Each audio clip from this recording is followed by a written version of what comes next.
ధన్యవాదాలు ఐఎంఏ సభ్యులకు. దీక్ష శిబిరానికి చేసినటువంటి గౌరవ ఎమ్మెల్యే డాక్టర్ సంజయ్ కుమార్ గారు,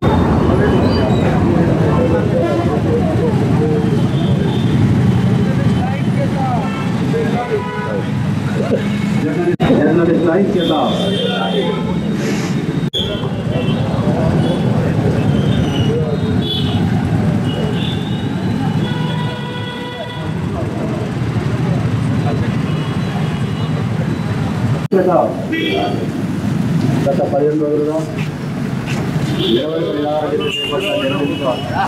దీక్ష శిబిరానికి ప్రభుత్వ వీపు ధర్మపురి ఎమ్మెల్యే డాక్టర్ కుమార్ గారికి స్వాగతం, సుస్వాగతం.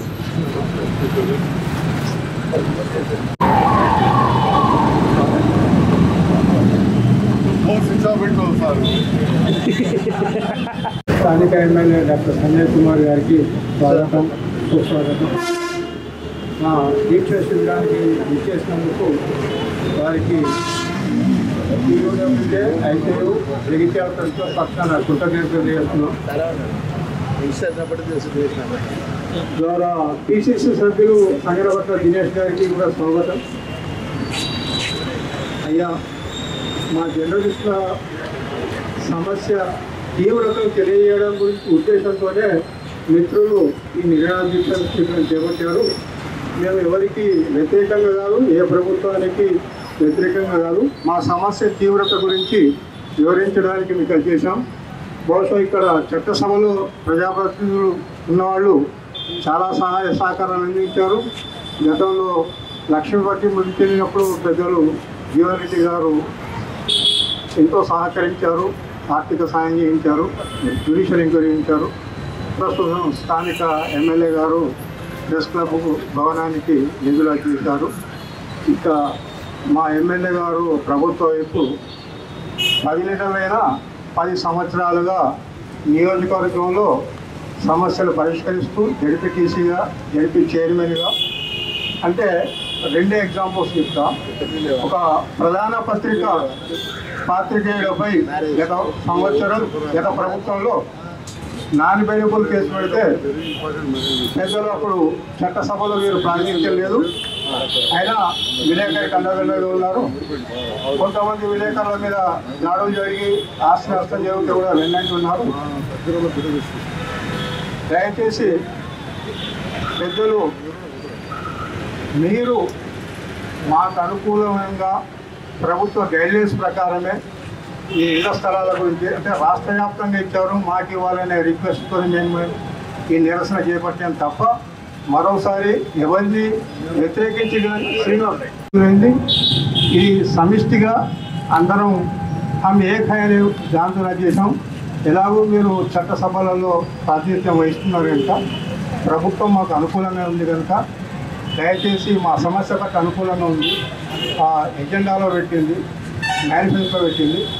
పెద్దలు తమ సందేశాన్ని ఇచ్చి ఈ దీక్షను మీరు విరమింపజేయాలని నేను కోరుతున్నాను. ఐజేయు పక్షాన, మా యూనియన్ పక్షాన దయచేసి తమ సందేశాన్ని ఇచ్చి మాలో ఆత్మస్థైర్యాన్ని నింపి నమ్మకం, విశ్వాసాన్ని కల్పిస్తారన్న నమ్మకం, విశ్వాసం ఏమి ఉంది, ఆ విశ్వాసాన్ని రద్దు చేయాలని కోరుతూ సెలవు తీసుకుంటున్నాను. Thank you. ప్రత్యేకంగా హైదరాబాద్ పోయినప్పుడు మాకు ఫోన్ చేస్తే నేను ఒక 4 సభ్యులను కలిసి మేము హైదరాబాద్ వెళ్ళాం. అక్కడ మంత్రి పొంగులేటి శ్రీనివాసరెడ్డి గారి సమయాన్ని తీసుకొని మాకు వాటితో కల్పించి మా బాధను, మా సమస్యలను వారికి వినియోగించే ప్రయత్నం చేయడంతో పాటు మా జర్నలిస్టులకు ఇళ్ల స్థలాలు ఇవ్వాలని చెప్పేసి వారి లెటర్ హెడ్పై మంత్రి శ్రీనివాసరెడ్డికి వినతిపత్రం ఇవ్వడంతో పాటు వారు ఎప్పుడే చెప్పారు, శ్రీనివాసరెడ్డి సార్ మేము మా ప్రభుత్వం పేర్కొన్న అంశాల్లో మీ జర్నలిస్టుల అంశం కూడా ఒకటి, మీ సమస్య పరిష్కారం చేయడానికి మా ప్రభుత్వం సిద్ధంగా ఉంది. జవహర్ నగర్ సొసైటీకి సంబంధించి ఇళ్ల స్థలాలు పరిష్కారం అయినాయి. ఇది కాగానే ముఖ్యమంత్రి గారు అమెరికా వెళ్ళినారు. వారు వచ్చిన తర్వాత జిల్లాల వారీగా సమీక్ష చేస్తాం, మీకు ఇళ్ల స్థలాలు కేటాయించే బాధ్యత మాది, మీరు ధైర్యంగా ఉండండి, ఎలాంటి ఆందోళన చెందాల్సిన అవసరం లేదు, మీరు దీక్ష విరమించని వారు చెప్పడంతో పాటు మీకు మేము ఉన్నామని చెప్పేసి హామీ ఇచ్చిండ్రు. ఆ తర్వాత కూడా ఎమ్మెల్యే గారు media academy chairman Srinivasa Reddy sir phone చేసి, సార్ మా వాళ్ళు వచ్చిండ్రు, మా వాళ్ళ బాధ మీద చెప్పుకుంటారు, మేము వస్తాం కలుస్తామని చెప్తే, సార్ ఏదో కంటికి సమస్య ఉంది, నేను డాక్టర్ దగ్గరికి వెళ్తున్నా, నాకు 2 గంటలకు 3 గంటలకు నాకు వీలు కాదన్నప్పుడు సంజయ్ అన్న వేరే పని ఉన్నది, నాకు ఎమర్జెన్సీ పోవాల్సి ఉంది, మీరు కలిసిరండి అని చెప్పేసి మా వాళ్ళు వస్తారని వాళ్ళు చెప్పి మమ్మల్ని కల్పించారు. వారు కూడా చెప్పారు ప్రభుత్వం సానుకూలంగా ఉంది, మేము జర్నలిస్టులకు ఎట్లాంటి ఇళ్ల స్థలాలు ఇవ్వాలి, వాళ్ళ విధి విధానాలు ఏంటి అని మేము తయారు చేస్తున్నాం, త్వరలోనే మంచి శుభవార్త మీకు అందుతుంది, మీరు ఉండండి అంటే అయ్యా మాది ఆపత్తి కాదు, మాకు సమస్య వస్తుంది, మేము ప్రభుత్వం మీద మాకు నమ్మకం ఉంది, కానీ మాకు దరూర్ క్యాంప్లో కొంత జాగా ఉంది, ఆ జాగా పోతే మాకు మళ్ళీ వేరే ఇక్కడ జాగా లేదు, ఆ జాగా ఇచ్చే ప్రయత్నం చేయాలని చెప్పేసి వారికి కూడా సంజయ్ సార్ రాసిచ్చిన మంత్రి గారు పెట్టిన లెటర్ హెడ్ను దానికి అటాచ్ చేస్తూ మా సమస్య కూడా వారికి విన్నవించినాం. వారు కూడా మాకు స్పష్టమైన హామీ ఇచ్చారు. సీఎం రేవంత్ రెడ్డి గారు రాగానే ఈ సమస్యను వారి దృష్టికి తీసుకెళ్ళి మీకు సానుకూలంగా ప్రకటన తెలియజేస్తా అన్నారు. అలాగే జీవన్ రెడ్డి గారు వచ్చారు. జీవన్ రెడ్డి గారు కూడా నేను వ్యతిరేకం కాదు, మీకు నేను 100% సపోర్ట్గా ఉంటా, నన్ను వేరే చూడొద్దు అని చెప్పి వారు, మిగతా ప్రజాపతిలు ఎమ్మెల్సీ రమణ గారు వీళ్ళందరూ వచ్చారు. అందరూ మా వాళ్ళే, మేము మీ వాళ్ళమే. మీరు మరొకసారి మీ పెద్ద మనసు చేసుకొని ఇటు ప్రభుత్వం ఇప్పుడు లక్ష్మణ్ కుమార్ కానీ జగిత్యాల ఎమ్మెల్యే డాక్టర్ సంజయ్ కుమార్ గారు మా మీద పెద్ద మనసు చేసుకొని మీకు మేము ఉన్నాం, మీ సమస్య పరిశీలిస్తాం, విరమించండి అని చెప్పేసి ఈరోజు వచ్చి మాకు మళ్ళీ ధైర్యాన్ని మనోధైర్యాన్ని ఇచ్చినందుకు వారికి మా జర్నలిస్టుల పక్షాన పేరు నమస్సుమాన్ని తెలియజేస్తూ, అన్న మరొకసారి చెప్తున్నా, మేము ఎవరిని తప్పుపట్టలేదు, మీరు ఏమైనా మనసు నొచ్చుకుంటే మా పార్టీ తరఫున మీకు మరొకసారి మీకు క్షమాపణ చెప్తూ, మీరంతా మా వాళ్ళు, మేము మీ వాళ్ళం, మీ తమ్ముళ్ళం, మీ వెన్నంటి నడిచే వాళ్ళం, మా సమస్యను మీ సమస్యగా భావించి మా సమస్య అతి తొందరగా సాధ్యమంత తొందరగా పరిష్కారం అయ్యేలా మీరు ప్రయత్నం చేస్తారని వేడుకుంటూ ఈ అవకాశం ఇచ్చినందుకు మా పార్టీలకు మీ అందరికీ ధన్యవాదాలు నమస్సుమాంజలి తెలియజేస్తూ, మిగతా కొంతమందితోటి ఉదయం నుంచి కూడా నేను ఏదో చాలాసార్లు గెలిచినది కాదు, ఒక్కసారి గెలిచిన పోయి ఏడాది ఎలక్షన్లు పోయినాయి, అటెన్గా కరోనా పోయి ఏడాది అర్థం పోయింది, సగం టైం ఎమ్మెల్యే, మళ్ళీ రెండోసారి మీ అందరి ఆదరాభిమానాలు సహకారం గెలిచినాం, ప్రభుత్వంలో లేను. ఆ తర్వాత మీకు కూడా తెలుసు కొంత ప్రభుత్వానికి దగ్గర అవడం, మరి ఆ నమ్మకంతో మరి మీరు ఏదైతే ఈ ఇళ్ల స్థలాలకు అడుగుతున్నారో, గతంలో నేను ఎమ్మెల్యే కాకముందు కావచ్చు, ఎమ్మెల్యే అయినాక కావచ్చు, నా దృష్టిలో ఉన్న విషయం అది మీకు తెలుసు, నాకు తెలుసు. మరి ఒక బాధ్యత శాసనసభ్యుడిగా, ఎందుకంటే ఒక నియోజకవర్గ పరిధి విషయంలో అత్యంత బాధ్యత ఎమ్మెల్యేకు ఉంటుంది. గౌరవ ముఖ్యమంత్రి రేవంత్ రెడ్డి గారు కూడా నాకు కొంత అష్యూరెన్స్ కూడా ఇవ్వడం జరిగింది. ఈ నియోజకవర్గానికి సంబంధించి అందరినీ కలుపుకొని అభివృద్ధిలో కావచ్చు, సంక్షేమంలో కావచ్చు ఈ ప్రాధాన్యత ఇస్తాను. మరి ఈ జిల్లాలో ఇప్పుడు ఉన్నత పదవిలో ఉన్న మిత్రులు వీపు లక్ష్మణ్ కుమార్ గారు, వారు కూడా ప్రధాన పాత్ర పోషిస్తారు. వారు కూడా వచ్చి మరి మీకు సాంఘీభావం తెలిపారు. నేను రెండవ రోజే వచ్చి మీకు చెప్పడం జరిగింది, గౌరవ ముఖ్యమంత్రి గారు మరి విదేశీ పర్యటన ఉన్నారు, మీది సమంజసమైనదే, కానీ పరిధి నాకు దాటున్నది. ఎందుకంటే ఎస్ఆర్ఎస్పీ ల్యాండ్స్ కానీ మా దగ్గర ఎక్కువ అక్వైర్డ్ ల్యాండ్స్ ఉన్నాయి, రెవెన్యూ అంటే కొంత దూరం ఉన్నాయి. ఎస్ఆర్ఎస్పీ ఏమైనా అక్వైర్డ్ ల్యాండ్స్ ఉంటే ఖచ్చితంగా అది సిసిఏ దాటిపోవాల్సిందే. అది 2001 సంవత్సరంలో నాకు తెలుసు, ఎందుకంటే ఇండియన్ మెడికల్ అసోసియేషన్స్ కార్యదర్శిగా నా ప్రయత్నం మొదలెట్టడం. పక్కన రఘుపతి సార్ ఇక్కడ కూర్చున్నారు, అనుకోకుండా యాదృచ్ఛికం రఘుపతి తహసీల్దార్ రిటైర్ అయ్యారు. అప్పుడు నా కారు ఇచ్చి రఘుపతి సార్ నేను అక్కడ వచ్చిన, అనుకోకుండా ఇవాళ సార్ ఉండడం జరిగింది. స్వాధీనపరుచుకున్న వారి సంతకం అంటే నాదే ఉంటుంది, ఎప్పుడు 20 సంవత్సరాల క్రితం. అంటే అది ఎంత కష్టమో, ఎంత సీసీఎల్కి ఎన్నిసార్లు తిరిగినామో వారికి తెలుసు. అప్పుడు ప్రభుత్వం తెలుగుదేశం ఉన్న కాబట్టి ఎల్రామణ గారు శాసనసభ్యులుగా లేకున్నా అని వారిని కూడా తీసుకొని పోయినా, సీసీఎల్ ఆఫీస్కి కూడా పోయినా. అంటే కాబట్టి ఇది ఆ పరిధి దాటి ఉంది. కాబట్టి మరి ఎవరు కావాలి దీనికి? రెవెన్యూ మంత్రి ఐఐటిపిఆర్ పొంగులేటి శ్రీనివాసరెడ్డి గారు. మరి మిమ్మల్ని రమ్మన్నాం, అట్లనే ప్రెస్ అకాడమీ చైర్మన్ కూడా వారు కలవమన్నారు. మరి వారే మరి మీకు ఇప్పుడున్న పరిస్థితుల్లో ప్రభుత్వ పక్షాన మీకు ప్రాతినిధ్యం వహించేది press academy chairman Shri Srinivasa Reddy గారు. కాబట్టి మీ నియమాలు ఏముంటాయి, నిబంధనలు ఏముంటాయి, ఎంతమందికి ఇవ్వాలి అనేది కొంత మీ యూనియన్లను కూడా నిర్ణయించుకోవాల్సిన అవసరం ఉంది. మరి ఈనాడు పెద్దలు విప్ ప్రభుత్వ విప్ పెద్దలు లక్ష్మణ్ కుమార్ గారు కూడా చాలా సానుకూలంగా ఉన్నారు. మరి ఇంకా ఏదైనా నాయకులతో కూడా అవసరం ఉంటే మాట్లాడి తప్పకుండా చేస్తాం. ఈ 12-13 రోజుల్లో చాలామంది వచ్చారు, చాలామంది సాంఘీభావం తెలిపారు, కొందరు చాలా బ్యాలెన్స్గా మాట్లాడారు. ఎల్రమ్మ లాంటి వాళ్ళు కొందరు ఇక పెట్టిపోయిన పొయ్యంతా మునిగిపోతాడు అన్నట్టు బాగా మాట్లాడిపోయారు. కానీ పని చేసేది ఉన్న ప్రభుత్వం రేవంత్ రెడ్డి గారి నేతృత్వంలో అయితే జరుగుతుంది. మీ అందరి సహకారం ఈ ప్రభుత్వానికి ఉండాలి. తప్పకుండా అన్న లక్ష్మణ్ అన్న ఒకటేసారి గెలిచి ఎప్పుడు హత్తము జరిపించమని ఉండి, నేను ఒకసారి గెలిచి రెండోసారి మేమేం బాగా ఏళ్ళకెళ్ళి ఇక్కడ బాధ్యత వహించలేదు.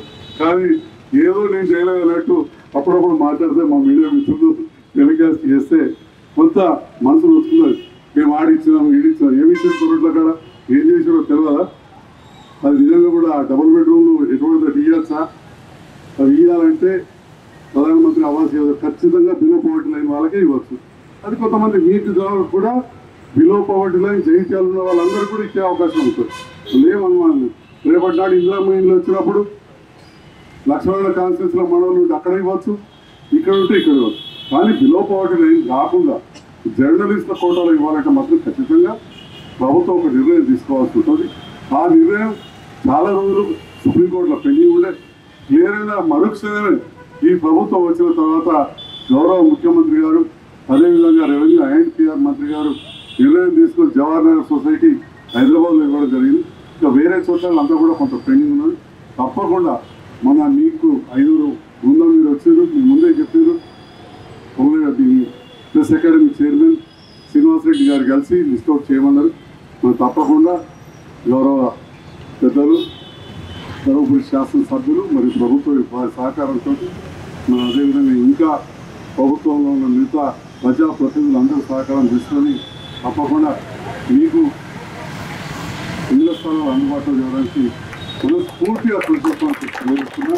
ముగించే ముందు ఒక విషయం మీద చెప్తున్నా, సరిపడాబా కాదు కానీ నాకు ముందు చేసినాక 12 సంవత్సరాలు ఉన్నప్పుడు మా ఉమ్మడి కుటుంబానికి సంబంధించింది మా మెడ మీద ఎవరు కట్టి పెట్టలేదు. కానీ బీద దళితులకు ఇల్లు లేవంటే ఆనాడు ఇళ్ళ మంత్రిగా పట్టాల శ్రీరామూర్తి మా ఊరికి వచ్చి శంకుస్థాపన చేసిన శిలాఫలకం. అవి బందోబస్తు ఇప్పుడే ఏడుకున్నా అంటే నీళ్ళలో దాటిన ఉన్నాం. నీళ్ళలో జనార్దన్ గారు సమితి ప్రెసిడెంట్ ఉంటే వారు కూడా వచ్చి నేను పిల్లని 12 ఏళ్ళ పిల్లని మరించినాను కాదు 75లో. సో అప్పుడు 8 ఎకరాలు ఇచ్చి కట్టిన ఇల్లు ఇప్పటికి ఉంది. అట్లా సందర్భంలో ఇచ్చిన ప్రభుత్వ భూమి వేగిస్తే నాడిపోయేది ఏముంది. కాబట్టి ఖచ్చితంగా పాజిటివ్గా ఉంటాం. మీరు కూడా పాజిటివ్ మైండ్ తోటి ఆలోచించుంది. ఇక్కడ కూడా ఇవాళ మమ్మల్ని విరమించుకొని మళ్ళీ అటెన్గా చేస్తాను అనుకోకూడదు. ప్రజా జీవితాల కోసం వచ్చిన తర్వాత మీ ముందు మేము ఖచ్చితంగా నిలబడి ఉంటాం, మీ పక్షాన ఉంటాం. మీ అవసరం మాకుంటుంది, మా అవసరం మీకుంటుంది. మీకు ఈరోజు మద్దతు చేసిన అందరూ కూడా ధన్యవాదాలు. మరి ఈనాడు మేము మమ్మల్ని ఇంత సానుకూలంగా ఆహ్వానించడానికి ధన్యవాదాలు తెలియజేస్తూ, ఏ రాజకీయ పార్టీ కావచ్చు, ఇంకా దేశం కావచ్చు, గ్రూప్ ఉంటుంది. ఒక నిర్ణయం తీసుకుంటే ఇంకొకరు ఒకరు అంటారు. అది సహజం. కుటుంబంలో ఒక ఇల్లు కట్టేటప్పుడు భార్యకి దర్వాజా పెడతా అంటే భర్తకి కట్టారు. ఒక ఫ్లోరింగ్ నడిస్తే ఇంకోటి నడుస్తుంది. కాబట్టి ఇలా నిర్ణయాలు తీసుకునేటప్పుడు విభిన్న అభిప్రాయాలు ఉన్నాయని కొంత మెజారిటీగా చూసుకొని పెద్దలు అందరూ ఆలోచించాల్సిందిగా పెద్ద మనసుతో ఉన్నప్పుడే ఇది సాధ్యమవుతుందని చెప్పి కూడా మరొకసారి తెలియజేస్తూ గౌరవ సందర్భంలో మీడియా మిత్రులకు నా పక్షాన జగిత్యాల నియోజకవర్గంలోని అత్యంత మారుమూల మండలమైన వీర్పూర్ మండలంలోని దళిత గిరిజనుల పక్షాన నేను గౌరవ ముఖ్యమంత్రి గారికి హృదయపూర్వక ధన్యవాదాలు తెలియజేస్తా ఉన్నాం. ఏదైతే ఈ కొత్త ప్రభుత్వం ఏర్పడిన తర్వాత వీర్పూర్ మండలంలోని మంగళ గ్రామంలో గోండు గూడెం ఉంటే అది గ్రామ పంచాయతీ కావాలని కోరడంతో ఆ గోండు గూడాన్ని గ్రామ పంచాయతీగా, అదేవిధంగా నర్సింహులపల్లె గ్రామానికి సంబంధించి ఇందిరానగర్ కాలనీ, ఎస్సీ కాలనీ చాలా పెద్ద ఎత్తున 400 పైన ఉంటారు జనాభా.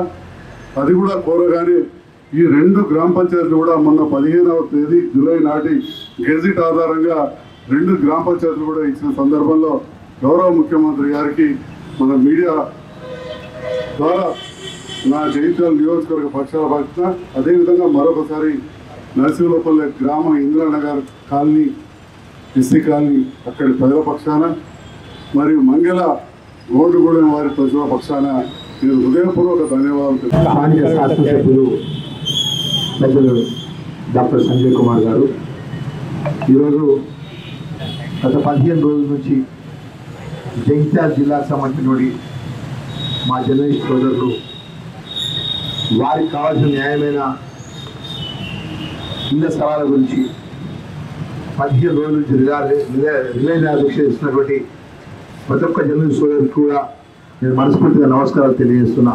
ఎందుకంటే ఒక మీకు న్యాయమైనటువంటి సమస్య, మీరందరూ కూడా ఎన్నో సంవత్సరాలకు వెళ్ళి ఎంతోమంది ప్రజాప్రతినిధులు వస్తే ఏ రాజకీయ పార్టీలో ఏ పార్టీ అయినా కానీ ఏ ప్రభుత్వంలో ఉన్నది మాకు మేలు చేస్తారు, మాకు న్యాయమైనటువంటి ఇళ్ల స్థలాల విషయంలో కూడా గతంలో ఉన్న ప్రభుత్వంలో కానీ అంతకుముందు ప్రభుత్వంలో కానీ మేలు చేస్తారన్న ఆలోచన పరంగా ముందుకు పోతున్న పరిస్థితులు కూడా మేమందరం కూడా పెద్దలు జీవన్ రెడ్డి గారు కానీ డాక్టర్ సంజయ్ కుమార్ గారు కానీ నేను కానీ పొద్దున్న లేస్తే మా మధ్యలో ప్రజల మధ్యలో నిత్యము ఎన్ని ఇబ్బందులు ఉన్నా, ఎంత కష్టం ఉన్నా, ఎంత ఆర్థికంగా మీ మీద ఒత్తిడి ఉన్నా కూడా అంతా ఈ ప్రాంతం నుంచి వచ్చిన వాళ్ళం, మధ్యతరగతి కుటుంబం వచ్చిన వాళ్ళం, అన్ని విధాల ఇబ్బందులు ఎదుర్కొని వచ్చిన వాళ్ళమే జర్నలిస్ట్ వ్యవస్థలో ఉన్నారు తప్ప ఆర్థికంగా ఉన్న కుటుంబాలు అయితే కాదు. నాకు తెలిసిన కూడా ఎవరు కూడా ఇబ్బంది అయిన వార్త ఎందుకు రాసినా అడగలేదు.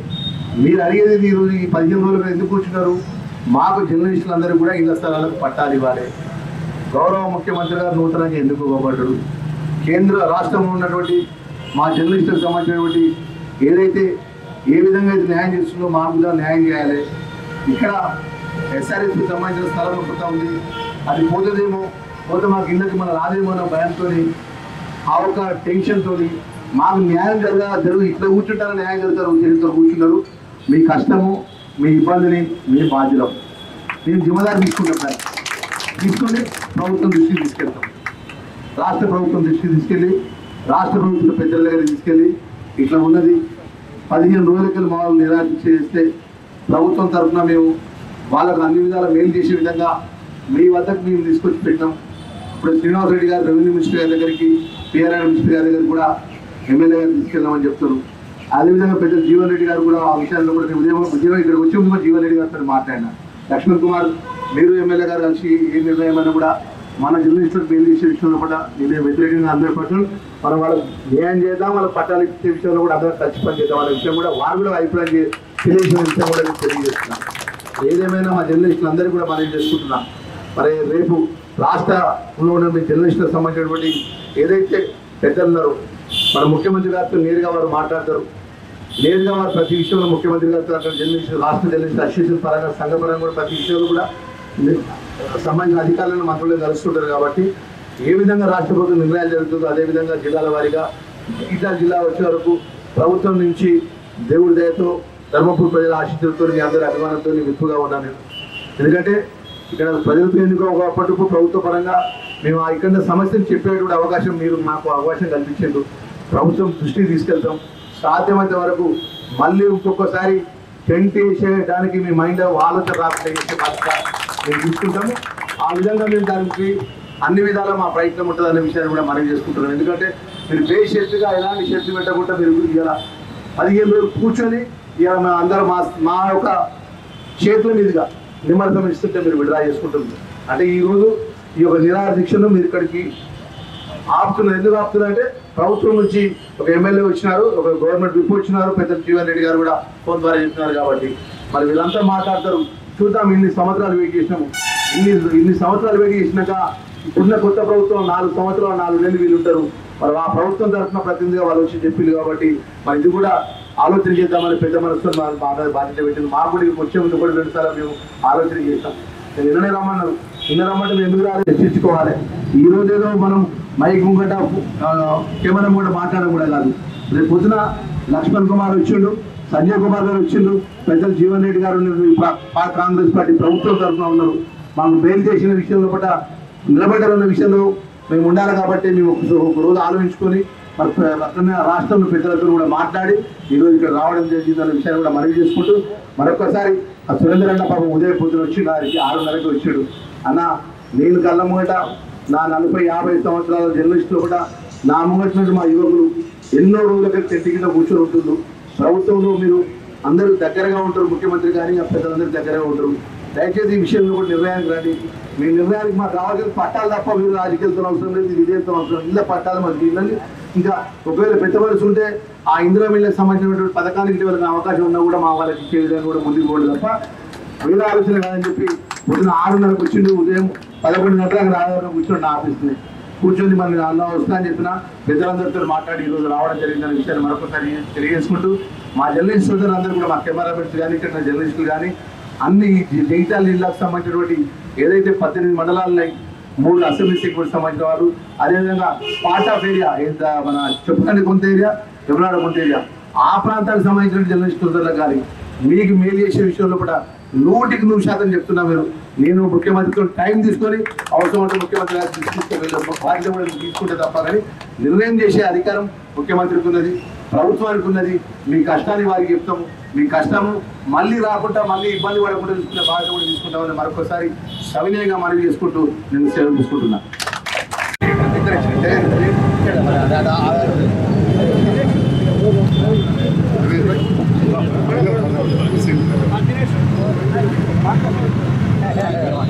మా లీడర్కి ఇస్తా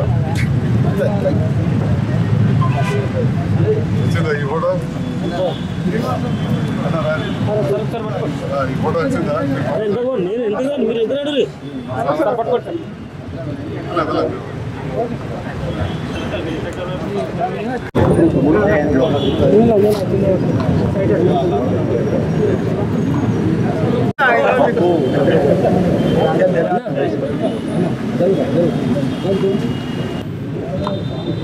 ఓకే